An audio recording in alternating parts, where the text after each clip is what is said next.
All right, welcome back to Two Stupid Guys Trade Stocks. I'm Vinny. I'm doing. Today we're going to talk about Michael Burry has killed his Tesla short. He is out against Tesla. Wow. Giving up, huh? I know, right?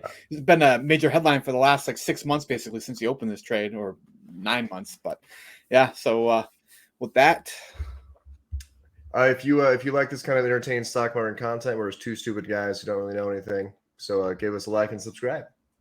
we'll get to it.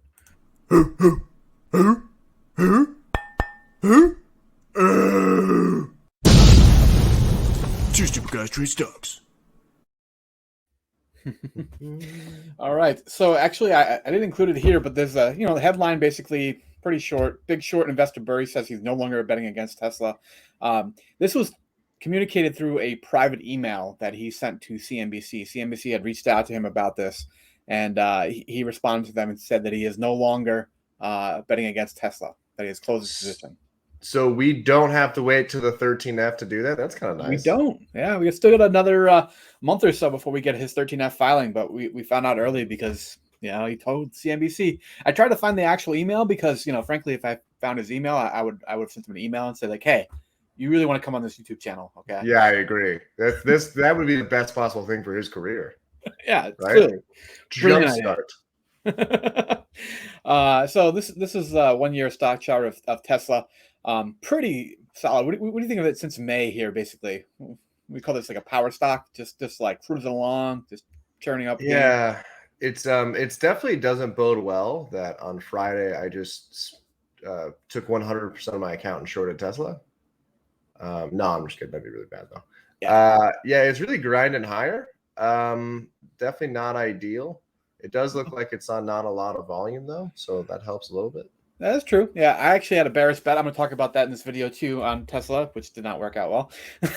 For those of you who don't remember, this is what Michael Burry's position was. This is as of the last quarterly filing. He had 10,000 put contracts basically against Tesla shares, representing underlying value of $731 million worth of shares. He actually had a tweet that was kind of about this too. He was talking about journalists. He was like, yeah, he's like, they totally blew this out of proportion, was another quote from that CNBC email saying how, if you want to become a journalist, basically you just take a position that's worth a few $100,000 and you say it's worth a few $100 million. Yeah, pretty much. Because I guess if you leverage how many shares it is, it's that much. But in reality, it's not. Yeah. But that is smart. You'll get more clicks. Exactly. His strike price points to, was probably pretty far away from the money, so that that's why it was only a couple $100,000 theoretically controlling up to $731 million worth of shares. But if you don't remember what a put contract is, put contract basically gives you the right to sell underlying asset on or before expiration date at a specified price. So you're betting the stock price will go down. It's a defined risk trade in that the most you can lose is the value of your put contract, though, right?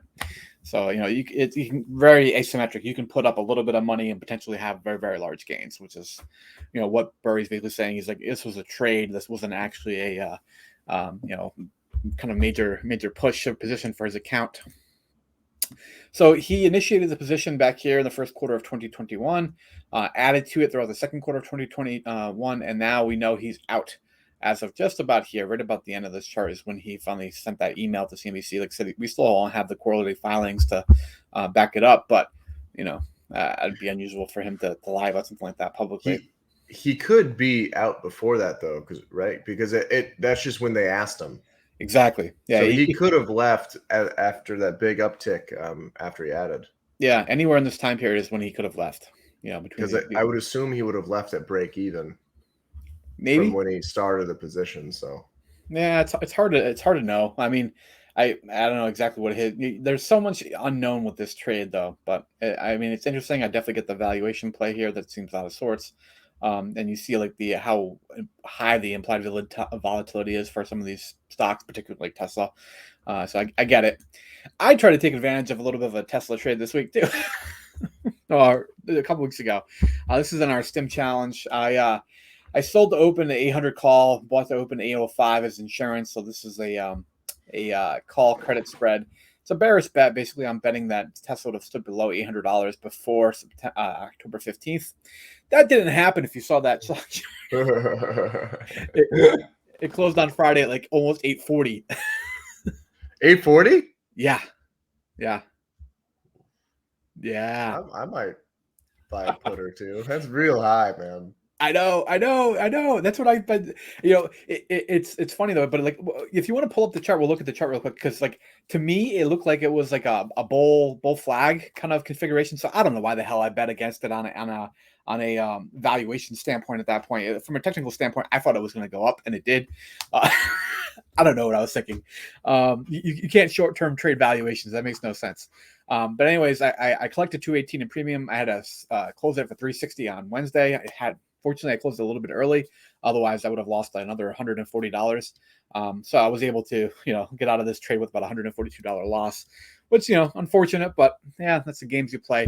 Yeah, like I said, I don't know, valuation wins over the long term. Over the short term, it's very much like a fundamental stock, kind of technical analysis that rules the roost, so to speak. So I don't know why I thought that. I saw the juicy premiums. I thought I could take advantage of it. Yeah, I get it. Here's the chart. Where did you exit? Yeah, they are at 843. Holy crap. Jeez. Yeah. I exited, I think it was around 818, somewhere in that ballpark. Like 3 days ago. The blue line down here is the RSI. Mm-hmm. I just want to see how long they usually stay up to this level. Yeah. Oof, this might be a good short, man. Whenever they're up here, they never I'm not saying I'm going to short it before anyone says anything. I'm just thinking out loud. This was not scripted. Yeah, exactly. No, I thought the same thing. I'm probably going to do it. Yeah, but prior to this one, if you look at it, kind of that ascending triangle as it hits like up to 800, looks like it touched 800 a couple times. It couldn't really hold it, and then it just smashed right through it. That's when I lost my money. Look at you! That is an ascending triangle, Vinny. Yeah. Good job. I'm not entirely clueless about stock thing, but I still made an incorrect bet for no reason whatsoever. It does look like from at least here up, it's going to break through an ascending triangle. Yeah. This is the level he's talking about. If he knows, it goes up, sets a low, up, breaks, sets a higher low than this one, does it again, and boom. Yeah. So why did I fight that, Dylan? I don't know. I don't know either. I wasn't watching the stock for like 3 weeks, so I have no idea. You could have asked. Yeah, no, I knew that. It looked like an ascending triangle to me, but I thought the 800 level was going to hold. I don't know why, but I did. Yeah. I mean, they report earnings in like I think next week too. So, there could be a big catalyst. This might be a run up to earnings and then maybe a sell off after earnings. It's a thought too. But if it hits 900, I'm going to short it with every dollar I have. Maybe. Probably not. Shouldn't say that on a YouTube thing. All right, guys. Let us know what you think about Burry kind of disclosing that he exited his Tesla bear bet. I'm curious what you guys think. Yeah. All right. Thanks a lot, guys.